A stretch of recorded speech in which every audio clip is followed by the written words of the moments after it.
మన పెద్దవాళ్ళు చాలాసార్లు మనం నిద్ర లేచిన తర్వాత మంచి వస్తువుల్ని చూడాలి, మంచి విషయాలను వినాలి అని చెప్తూ ఉంటారు. అది ఎందుకో మీరు ఎప్పుడైనా ఆలోచించారా? ఏం లేదండి. మనం పొద్దున్న లేచిన వెంటనే మంచి వస్తువుల్ని చూడటం ద్వారా మన జీవితంలో మనం శ్రేయస్సుని, అభివృద్ధిని ఆహ్వానించవచ్చు.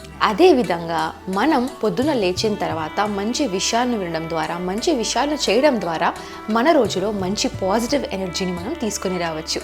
నమస్తే, వెల్కమ్ టు హరి ఓం. మనం పొద్దున నిద్ర లేచిన వెంటనే చేయాల్సిన పని మొట్టమొదటిగా ఏంటంటే మన అరిచేయిని చూసుకోవడం. మన అరిచేయిని చూసుకోవడం ద్వారా, నిద్ర లేచిన వెంటనే ఈ పనిని చేయడం ద్వారా మనం లక్ష్మి, సరస్వతి మరియు గోవిందుని కృపని మన జీవితంలో పొందుకోవచ్చు. అదేవిధంగా మనం పొద్దున నిద్ర లేచిన వెంటనే మన ముఖాన్ని నీటిలో కానీ లేదంటే అద్దంలో కానీ చూసుకోవడం ద్వారా మనం మంచి శ్రేయస్సు, అభివృద్ధి, ఆరోగ్యాన్ని పొందుకోవచ్చని మన పెద్దలు చెప్తారు, శాస్త్రాలు కూడా చెబుతున్నాయి.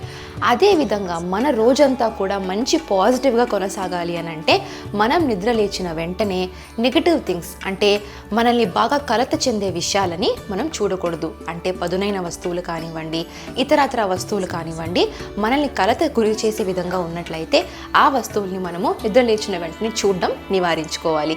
అదేవిధంగా మీరు పొద్దున లేచిన వెంటనే దేవుని ముఖాన్ని కానీ, దేవుని పటాన్ని కానీ, దేవుని విగ్రహాన్ని కానీ చూడడం ద్వారా ఆ రోజులో మీరు ఎంతో శాంతి, సమాధానాన్ని పొందుకోవచ్చని కూడా చెప్తున్నారు.